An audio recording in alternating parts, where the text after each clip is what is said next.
Hello everyone, Super Mustache Pika here, and welcome back to Dragon Quest.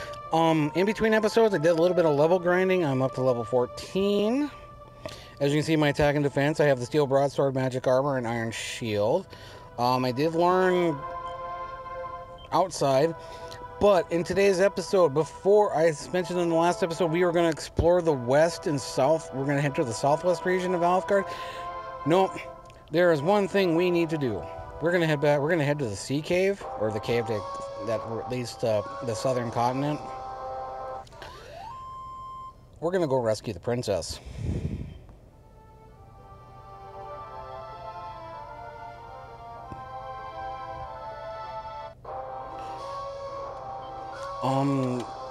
In the NES version of the NES version, I usually don't go and save the princess until I'm a little higher level because, well, obviously, if you've ever played the NES version, it's a lot harder than this version.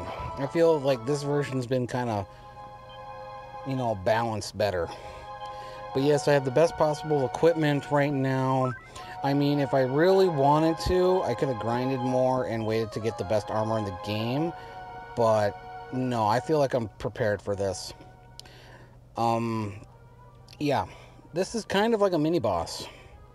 This is like one of, I would say, 3 mini bosses, but this is like pretty much a mini boss.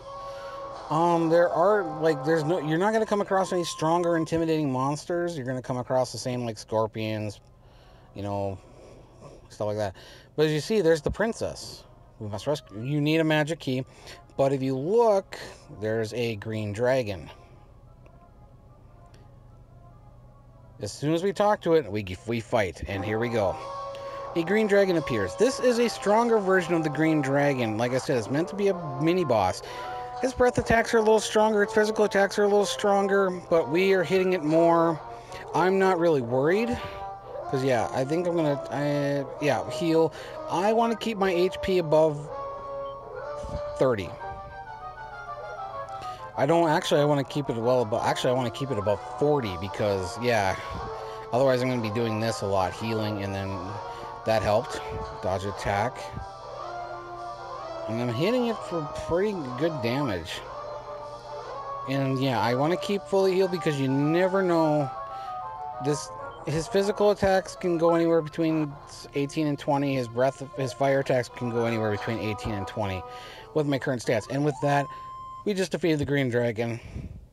950 experience, well worth it to help heal up because, yeah, because now we go up here and we talk, and at long last, one has come to deliver me from my plight. Here is Gwalin, Princess of Tantegel. We have rescued her from the Dragon Lord. Merely imagine such an unspeakable fate. Basically, as she said, the Dragon Lord was going to hold her captive until she was ready, till she submitted to be his wife. But yes, listen to that music.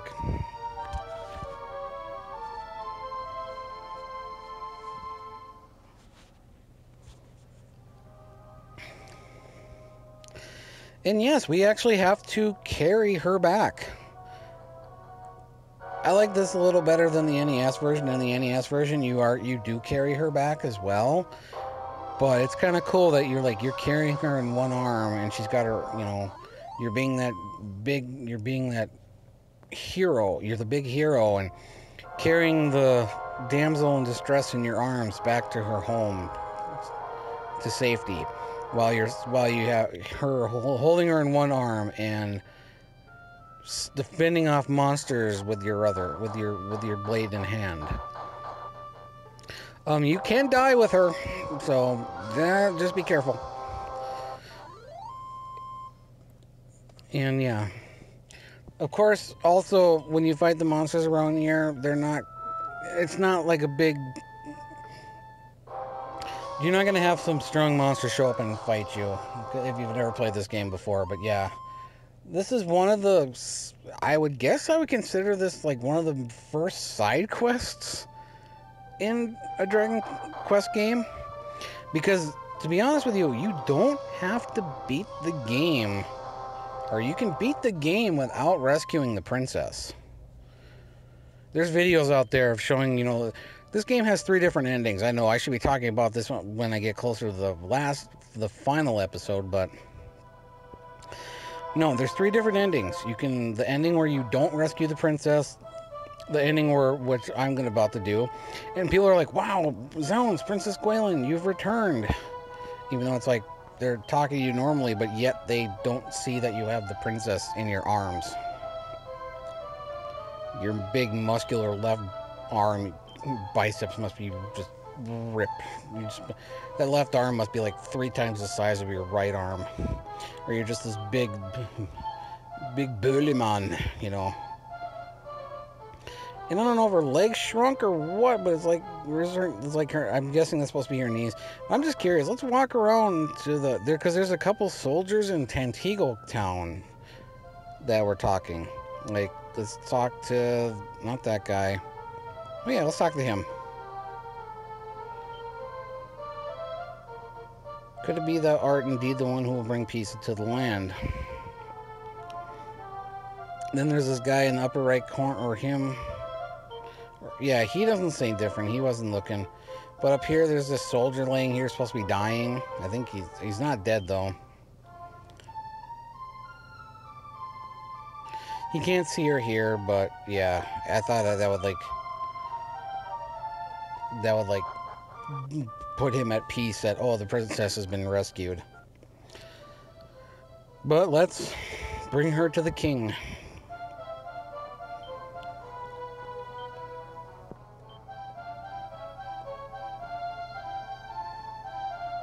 And that's what basically everyone's going to say. You must return. Bring her, show her to the king. Let the king know that she has returned.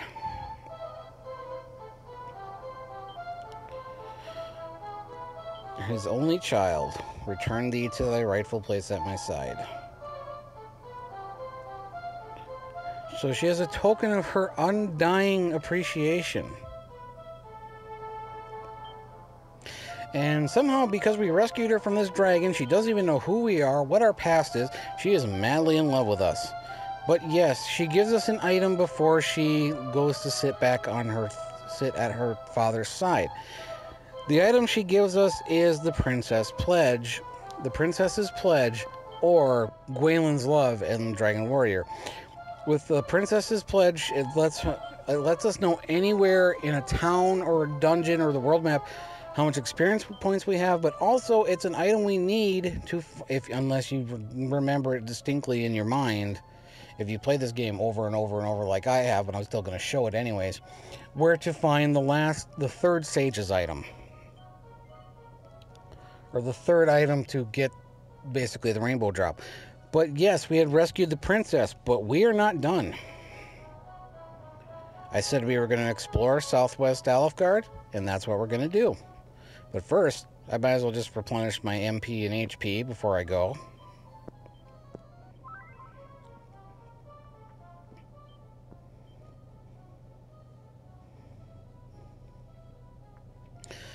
And we're gonna head towards where the Rocky Mountain Cave or the Swamp Cave is, but we're gonna continue down south. And I'm gonna keep the Princess's Pledge on me. Or am I gonna turn it in? I don't really need it right now. But yeah, like I mentioned in the last episode, when you come in here, this guy tells about the towering golem laid asunder by tiny fairies. Basically, that's a hint, you need the fairy flute. And basically, I just remembered, yeah, there's nothing in this drawer. I just remembered, no, I'm not going to be dropping off the Princess's Pledge. I need to pick up the fairy flute. Because I kind of need that with where I'm going. Because people were talking, like that guy just said, you need the fairy flute. The fairies were able to put a golem to sleep. Well, I'm going to need that flute. Not to mention I'm going to turn in some cash. As you can see, I'm saving up money. And yeah.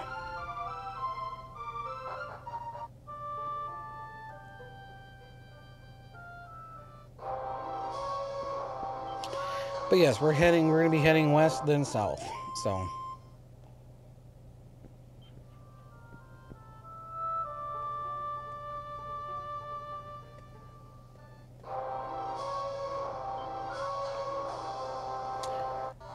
Yeah, just the typical monsters. None of them running away, as I mentioned before. I don't have the warriors ring equipped, and it's like, yeah, I don't mind getting a little experience and money because it helps. Every experience point and gold piece helps to get what I need for the coming point of the game, because this is episode 6. At this point, I have finished recording the rest of the game, and there's not a whole lot left. So I'd say we are about 80. We're going to be about, after this, about almost 85% complete with the game. But yes, when you come to this bridge, the monsters do get stronger. We can come across some new enemies and some familiar ones. Here we come across a death scorpion. This is the strongest version of the scorpion sprite. Nothing too worrisome about. Nothing of concern. There is an enemy around here that used to. I'll talk about it if I come across it. But in this area to the south here, there is the village of Damdara, and here's the monster I wanted to talk about: dark skeletons. These things used to scare the crap out of me as a kid because in the NES version, they're pitch black. You don't see the skeleton design. You just see a outline or a shadow. And they were frightening because all of a sudden it's like you would come across these other enemies like, oh, I get to attack first. I got the advantage. No, bam. They'd hit you and you're dead. Metal slimes are in this area. Yes, they drop about 750 experience. I want to grind for them, but the problem is their agility is ridiculous. Here, another dark skeleton. But yeah, dark skeletons I consider like the glass cannon of monsters because, yeah, they can hit hard, but when you level up enough, you can take them down in 1-2 shots. I think if I grind it up to like level 16 or 17, I could probably one-shot them once I get some better equipment. Down this way, we're not going to go yet. We can still come across some new enemies, some more stronger enemies, like here, the Cosmic Chimera. This is the strongest version of the Chimera. Using Fizzle because this thing likes to put you to sleep. It uses Sizzle. I think it uses Sizz or Sizzle. And it breathes fire, and it casts Heal. And it casts Mid-Heal, the strongest healing spell in the game. And you can see it hits pretty hard, too. I have the second strongest armor equipped, and the second strongest shield, and the third strongest sword. But with that, I reached level 15. That helps. Strength plus 8, nice. Agility 9, great. Resilience plus 5, that's good. Wow, some good. Well, MP plus 1. But here we learn Holy Protection, worthless. It's like Fairy Water or the heal spell. Wards off weaker monsters. Doesn't last that long. Maybe 30, 35, 30 to 40, 30, 35, maybe 40 steps.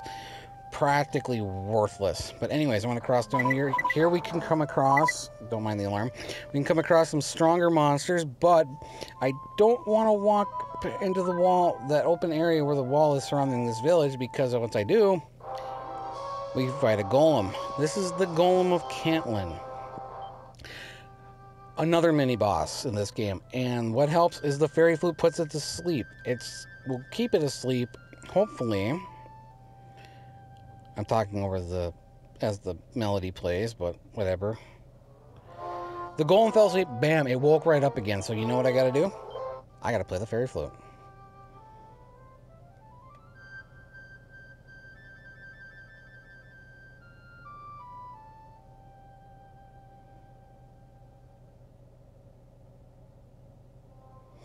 There, it's asleep. Now, let's attack.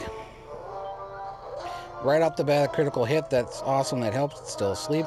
It does have a chance of waking up. Like, bam, right again. Look at that.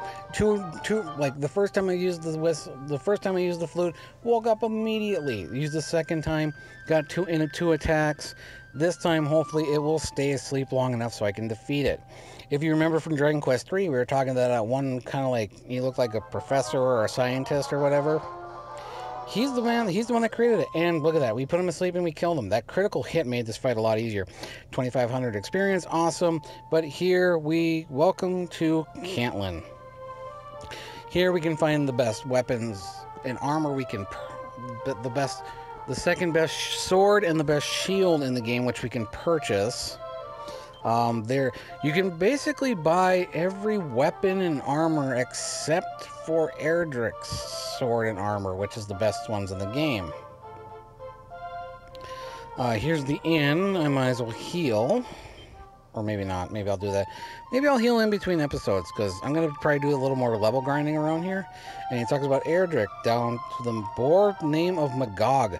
Magog.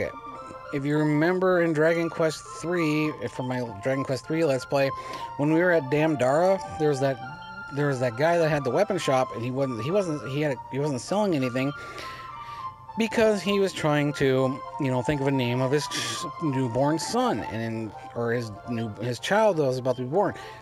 His wife gave birth to a son, and he named it Magog. Magog was basically our Erdrick handed down his armor to Magog to hold on to till the time that evil rose again.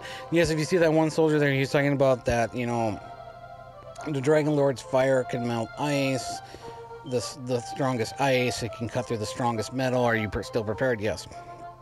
But here we have this is the only other area where you can find the vault and bank. And yeah. In here, we can find another item shop, and all the item shops only sell dragon scales and chimera wings. So yeah, here's another weapon and item shop. This is not the one I'm looking for. And then if you see in the bottom right there, there's the nun. There's a nun with some water. She sells holy water, which is basically the holy protection spell. I am not going to buy any. It's a waste of money. In here, there's a nun talking about who have fallen to the fiends around. There are some of the stronger enemies around here you can fight. There's terror wolves, the cosmic chimeras that I fought.